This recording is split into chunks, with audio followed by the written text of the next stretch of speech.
Assalamualaikum warahmatullahi wabarakatuh. Siswa-siswi kelas 6, kita mulai pembelajaran dulu ya. Pembelajaran akidah akhlak, kita masih di suasana daring. Pembelajaran secara online dan mudah-mudahan pandemi di negara kita ini cepat selesai dan kita bisa bertatap muka seperti biasanya. Baik, siswa-siswi kelas 6, kita buka halaman 28. Pelajaran akidah akhlak. Kalau kemarin kita mempelajari tentang Al-Quran hadis, sekarang kita mempelajari tentang akidah akhlak. Di halaman 28 itu bab 1 kalimat tahlil. Baik, clue kita untuk pembelajaran kali ini adalah akidah akhlak membentuk pribadi muslim yang bertakwa, berkarakter luhur dan mulia. Maksudnya pribadi muslim itu siapa? Muslim itu adalah setiap orang yang beragama Islam itu muslim. Agamanya Islam, pemeluk agama Islam disebut muslim. Nah, bertakwa, takwa itu artinya apa? Takwa itu artinya taat.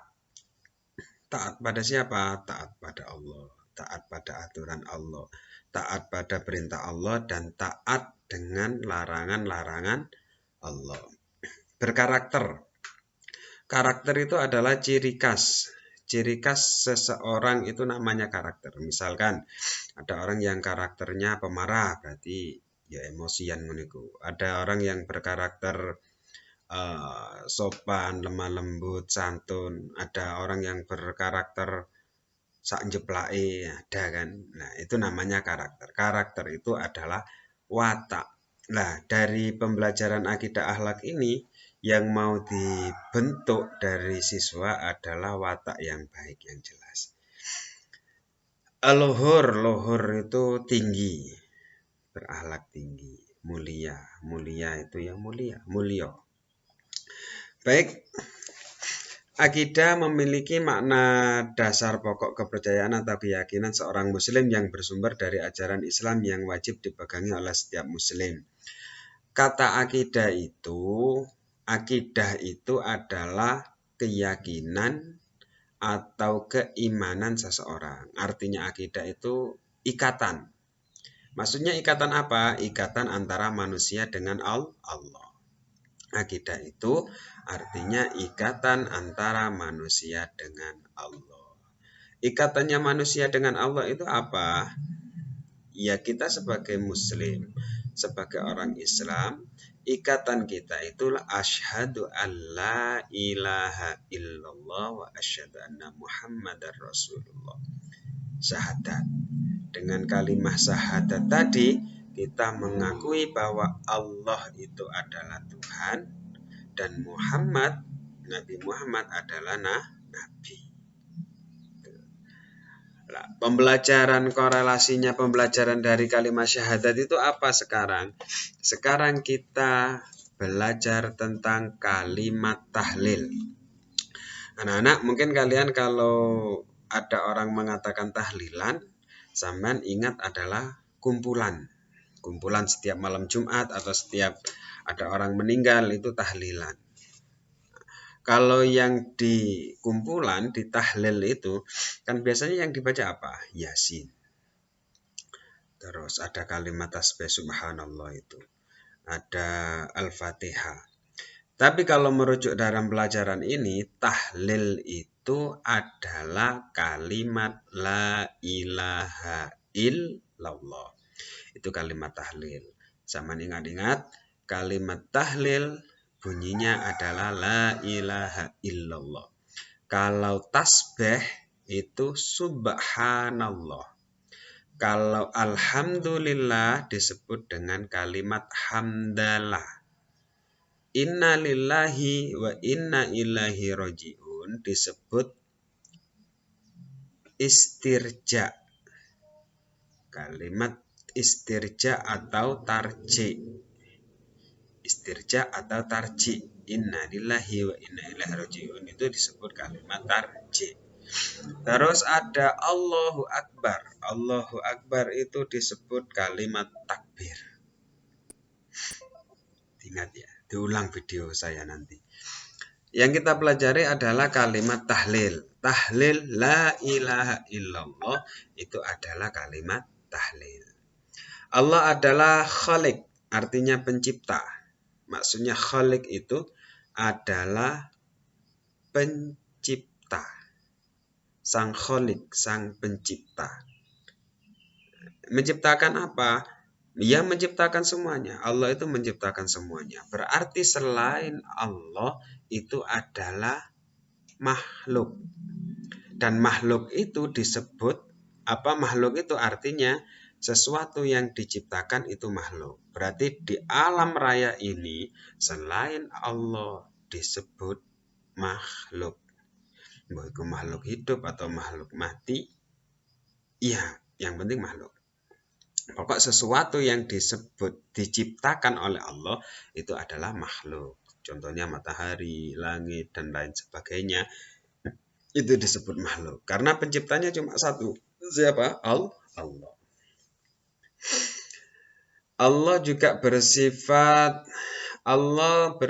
qiyamuhu binafsihi. Qiyamuhu binafsihi secara bahasa artinya berdiri sendiri. Maksudnya apakah Allah itu ngadeg? Apakah Allah itu berdiri? Tidak. Maksudnya berdiri sendiri itu Allah tidak bergantung kepada siapapun. Baik mengenai kekuasaannya, kemuliaannya, atau bergantung tentang penciptaannya. Jadi Allah nggak langit, nggak bumi, nggak sembarang itu. Allah nggak butuh siapa-siapa. Nggak butuh sayang, nggak butuh teman. Karena apa? Allah mampu dengan sendirinya. Allah mampu dengan zatnya sendiri. Jadi qiyamuhu binafsihi itu Allah tidak membutuhkan siapapun dalam hal apapun. Itu Allah, artinya berdiri sendiri. Allah juga bersifat wahdaniyah. Wahdaniyah itu esa atau tunggal. Jadi nggak benar kalau Allah punya anak, punya ayah, punya ibu, itu nggak benar. Allah itu cuma satu. Qul huwallahu ahad. Katakanlah ya Muhammad bahwa Allah itu satu. Berarti kalau Allah satu, dipastikan Allah nggak punya anak dan memang tidak diperanakkan. Qul huwallahu ahad, Allahus somad, lam yalid wa lam yulad. Allah tidak beranak dan tidak diperanakkan. Salah satu kalimat thayyibah yang berkaitan dengan zat Allah yang esa itu satu adalah kalimat tahlil. Kalimat ini disebut juga dengan kalimat tauhid. Kalimat tahlil tadi disebut dengan kalimat tauhid, juga disebut kalimat tauhid. Ingat ya, tahlil tadi la ilaha illallah. Itu disebut kalimat tahlil. Kalimat tahlil tadi disebut juga dengan kalimat tauhid. La ilaha illallah artinya tiada Tuhan selain Allah. Itu kalimat tauhid juga disebut kalimat tahlil. Dengan mengucapkan kalimat tahlil ini berarti kita itu meyakini. Meyakini apa? Tiada Tuhan selain Allah. Berarti lah ono wong nyembah selain Allah dipastikan salah, dipastikan keliru. La ilaha illallah. Nah, kalimat la ilaha illallah ini sakral. Sakral itu apa? Ya, kalimat yang ampuh. Coro bahasa gini ampuh. Maksudnya ampuh apa? Misalkan ada orang kafir selama 70 tahun. Mulai dari bayi sampai dewasa, sampai umur 70 tahun. Ini tidak Islam. Dengan mengucapkan kalimat la ilaha illallah dengan keyakinan hati, kekafirannya dihapus. Makanya sekarang sampean yang nggak rajin tahlil melok kumpulan. Dengan ikut kumpulan itu sampean terbiasa mengucapkan kalimat la ilaha illallah.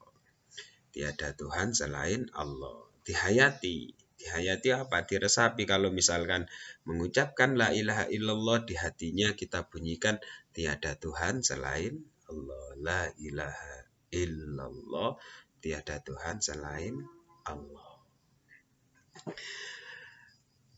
Kalimat tahlil memiliki banyak keutamaan bagi para pembacanya. Terlebih jika bacaan tahlil ini dijadikan rutinitas setiap saat, tidak hanya dibaca saat sholat, melainkan juga di waktu luang. Sak waya-waya oleh moco tahlil, sak waya-waya oleh mengucapkan la ilaha illallah, kecuali di tempat-tempat kotor.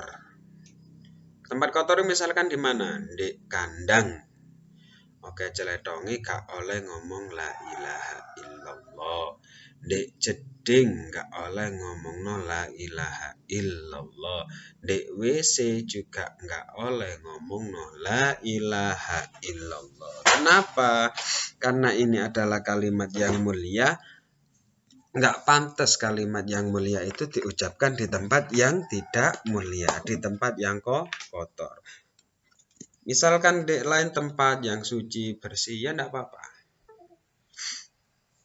Di masjid, di musola, di rumah sampean, di jalan, enggak apa-apa. Yang penting tempat itu enggak kotor, tempat itu enggak najis, itu enggak apa-apa. Kalimat la ilaha illallah merupakan pintu masuk surga. Rasulullah bersabda, barang siapa yang akhir perkataannya sebelum meninggal dunia adalah la ilaha illallah, maka dia akan masuk surga. Ini Rasulullah berkata, siapa saja yang di akhir hayatnya, di akhir perkataannya mengucapkan la ilaha illallah, dia akan masuk surga. Maksudnya apa? Makanya kalau ada orang nazak, ada orang sakaratul maut itu, wong mesti mati, itu kan ditalkin. Ditalkin gimana? Mbak, ikuti saya baca la ilaha illallah. Setiap orang mati kan biasanya dibisiki di telinganya suruh mengucapkan la ilaha illallah. Kalau temati nemen, misalnya ambakane wis ndek gorokan, disuruh mengucapkan Allah, Allah, Allah. Kenapa seperti itu? Itu merujuk pada hadis Nabi, barang siapa yang di akhir hayatnya mengucapkan kalimat la ilaha illallah, dia masuk surga. Makanya kalau ada orang mau meninggal, kalau zaman berani, yaitu nek kupingnya dibisiki la ilaha illallah, Allah, Allah, Allah, dengan harapan supaya si yang akan meninggal tadi bisa mengucapkan kalimat la ilaha illallah. Kalimat la ilaha illallah adalah kebaikan yang paling utama dan dapat menghapus berbagai dosa dan kesalahan. Contohnya tadi, ada orang non-Islam, orang kafir, selama berpuluh-puluh tahun dengan mengucapkan la ilaha illallah, otomatis dia menjadi muslim. Yang penting dengan keyakinan. Yang ketiga, zikir yang paling utama la ilaha illallah, dan doa yang paling utama adalah kalimat alhamdulillah. La ilaha illallah adalah zikir yang paling utama. Maksudnya apa? Selain zikir itu apakah enggak utama, Pak? Ya utama. Tapi di antara kebaikan ada yang paling baik, ada yang terbaik. Misalkan alhamdulillah, terus Allahu Akbar, dan lain sebagainya. Baik semua. Sangat baik. Tapi yang paling baik, yang paling utama, kata Nabi adalah la ilaha illallah. Diyakini tiada Tuhan selain Allah. Kalimat la ilaha illallah adalah pelindung dari siksa api neraka. Mengucapkannya dengan benar dari hatinya, lalu ia mati di atas keyakinan itu, kecuali Allah mengharamkan tubuhnya dari api neraka. Jadi neraka itu nggak akan membakar orang yang di dalam hatinya ada kalimat la ilaha illallah. Aman, ingat-ingat. Neraka itu tidak akan membakar orang yang di hatinya ada kalimat la ilaha illallah. Maksudnya apa? Nanti kalau kita sudah meninggal semua, neraka itu nggak akan bakar. Kalau kita itu kulino moco la ilaha illallah. Tapi ya sembahyang. Sembahyang barang ngomong la ilaha illallah. Di hatinya wong misalkan malaikat. Wah ini tak bong. Di hatinya ada kalimat la ilaha illallah. Nggak tak bong kok kan tuh so. Jadi biarkan nanti malaikatnya bingung. Kalau merujuk pada hadis Nabi, api neraka tidak akan membakar seseorang yang di hatinya ada kalimat la ilaha illallah. Kalimat la ilaha illallah menunda kiamat. Tidak akan terjadi kiamat apabila masih ada orang yang menyebut la ilaha illallah. Nabi berkata, Nabi bersabda, la ilaha illallah tidak selama dibaca, selama bergema di atas bumi, tidak akan ada kiamat. Maksudnya kiamat tak terjadi, lek si ono wong mengucapkan la ilaha illallah.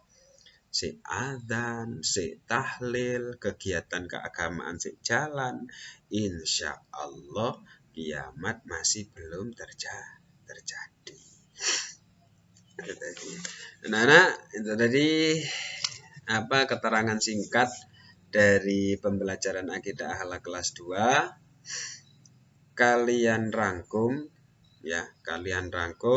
itu kalau di buku halaman 28 sama 29. Dirangkum maksudnya dirangkum itu dari keterangan saya yang pertama tadi, apa akidah akhlak itu, apa takwa itu, apa karakter itu, apa luhur itu, apa mulia itu. Sampai jangan hanya merangkum yang di buku pembelajaran, tapi merangkum yang di keterangan saya. Baik, setelah ini kalian yang sudah merangkum silakan absen. Dikirimkan secara japri ke saya, setelah itu absen di grup.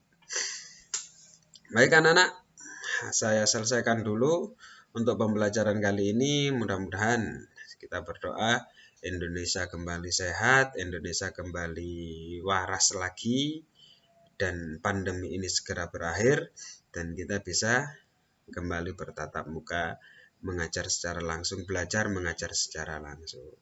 Dan akhir kata, wabillahi taufiq wal hidayah, wassalamualaikum warahmatullahi wabarakatuh.